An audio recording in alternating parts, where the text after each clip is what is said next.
Okay, I'm gonna try to wait for more people to join. I was almost through with my 4 steps of getting to the door, but I believe somebody out there don't want y'all to get this video. So let me go back to inviting. And sorry about that. I don't know what is going on with my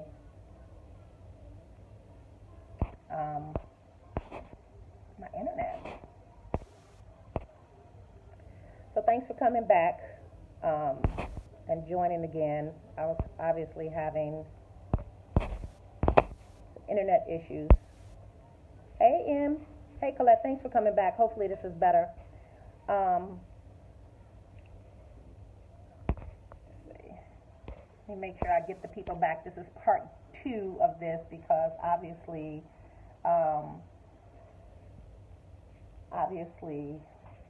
hey, Sandy. Thanks for joining.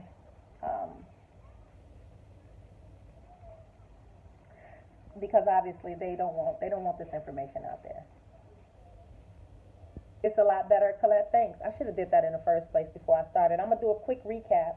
I'm just making sure I'm sharing it with the right people. Share to a page. 1 second. And then I'm gonna get started again. What page I manage? Okay.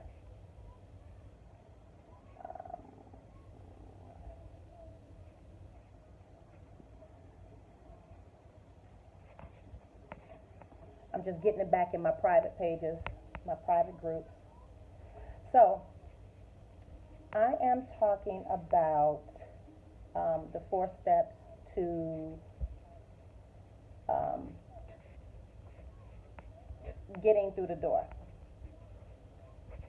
And okay, so let me recap for those of you who hadn't been on the part 1 of this, but the 4 steps to getting through the door. So the first step was getting your mind right? You can't do nothing until you get your mind right. In fact, if I had to advise you, I would say don't send an email, don't dial a number, don't do anything till you have done the work to get your mind right so that you could get through the door. Thanks for joining, Dwayne. So, get your mind right. By getting your mind right, this means that you need to be passionate, you need to be bold, you need to be confident, you need to be sure that what you have to offer is absolutely amazing.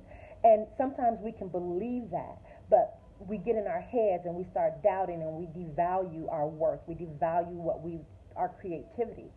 And so you have to work up to get past that. And I also talked about some ways that I do that is I do a bunch of affirmations. I start at 4 or 5 o'clock in the morning to do a bunch of affirmations, right? And there's this thing that Deepak Chopra talked about. He says, he has this declaration that I wrote down. I don't know if I can do it without looking at it, but it's like, I am inferior or superior to no one, right? You have to kind of go in thinking like that. Like, I don't care if you're the CEO. I'm not inferior to you, right? I have just as much value to offer as you do, right? And so also you have to kind of go in with the mindset that they are, whoever you need, whatever door you need to get into, they need what you have. They can benefit from what you have. It's a shoe, it's a film, it's a TV show, whatever you have, they can benefit from what you have. And you and maybe you spend time saying, well, and maybe, just take a second as I'm talking about this, take a second and say, what value am I offering this person? Choose a door you want to get in, right? There's a door.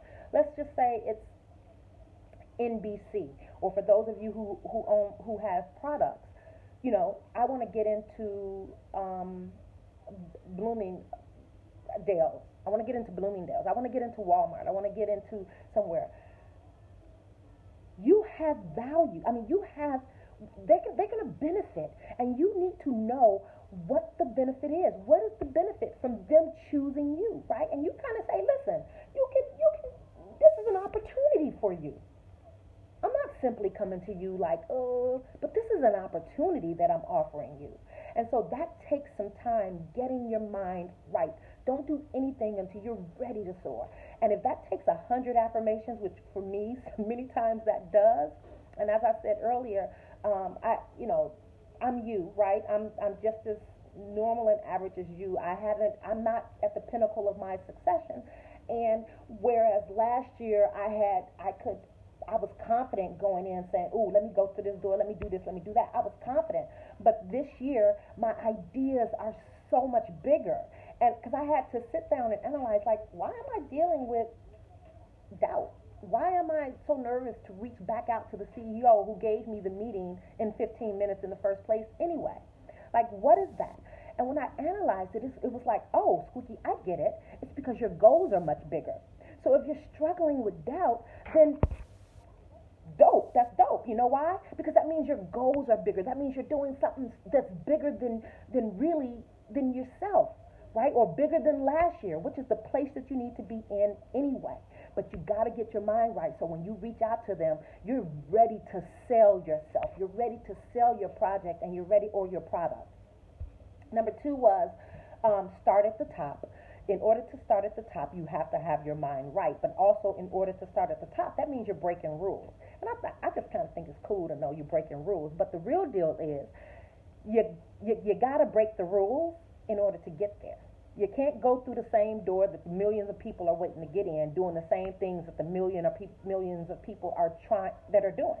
Insanity says you can't do the same things, like doing the same thing over and over to reap a different result. You're not going to get that. So what can you do? Like, really ask yourself, what can I do that I have been doing differently? What can I do that can get me through the door, right? What can I say? What can I put in this email? But you got to be willing to break some rules. And that may mean getting, which is number 3 for me, which is research. That may mean, stalking them out on social media, looking for people, not stalking, because I have to use that term. I use it for me as a joke, but I need to really, tread lightly on that word. But really, connecting to the people that you need to connect to, engaging with them, right? Reading articles, reading what they're doing. Find out what they're doing day in and day out. Then you know the need, right? When I say research, and I was saying, and I'm going to repeat this, but the question when you're researching that you should be asking is, what do they need? What do they desire? Right? Because if you use that in number 4, which is where I had ended in part 1, if you use what they need and what they desire, everything that you found out about their need and the desire in articles online, what people have said, and watching YouTube videos that they've done, everything that they've said, it could be a network. If the network said, yeah, we're really trying to go in this direction, then you've read that article. But that puts you a step up, because so many people, all of millions that are just saying, yeah, I got this project, it'll be great on NBC, or I got this product and it'll be great in Bloomingdale's, oh, it's so good. But they ain't did the research to figure out what the need or the desire is. Then it keeps them the same. But what makes you stand out, then they're the same, or you're the same as everybody else.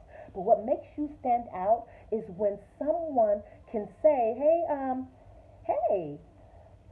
sorry, I'm looking at the computer and my phone, but, hey, Ada, what makes you different is when you can actually take your research, their need and their desire, and include it in your email, or include it in your cold calling when you talk to them. And I gave a example of this, and this is number 4. So then you get to writing the email, but in your email you got to be the bomb.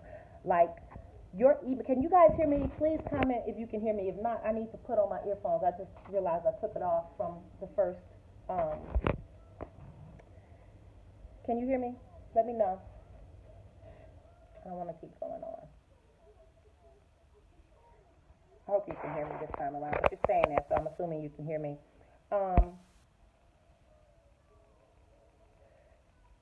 I was on a job interview today. The manager said he would have never found my resume in the 800 applicants unless I reached out to him on LinkedIn. See? Oh yeah. So, and that's another thing. When I'm on LinkedIn and I'm trying to get in the door, hey Laura, I am, I'm on LinkedIn. I can go through LinkedIn. I can go through a job site. You can go through a job site. But then I'm going directly to the company. I'm picking up the phone like, yes, there is a job, a producer job that that you have. I did it on there, but I want to go further. Like that shows initiative. You gotta be willing to break the rules. You gotta be willing to do something different to to get through the door than what everyone else is doing.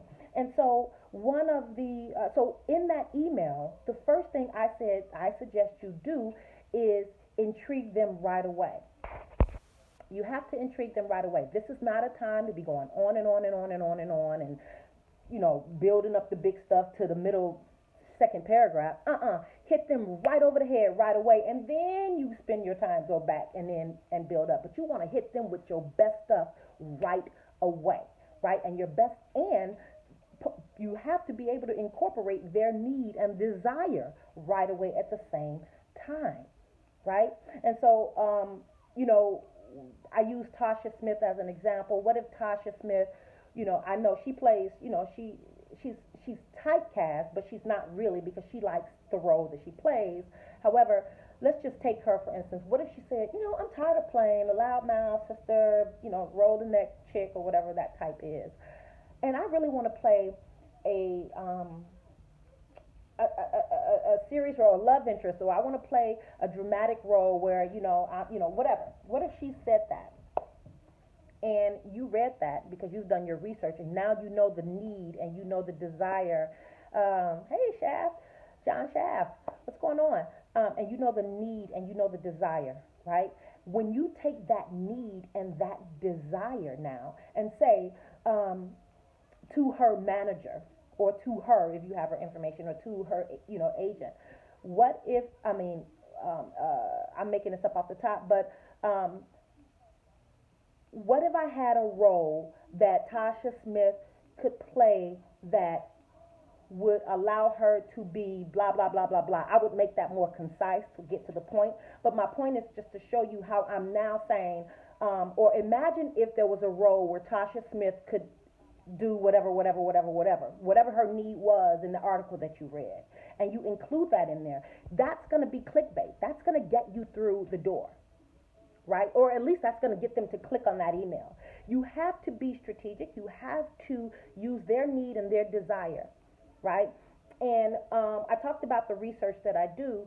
It's not easy. I don't get through the doors easy to the CEO without engaging, without connecting on all platforms, without trying to get in the room that they're in, trying to be at the film festival, trying to be at the charities or whatever it is. So it's a whole bunch that goes into it. But I'm also, looking at my network to see who they're connected. I'm connected.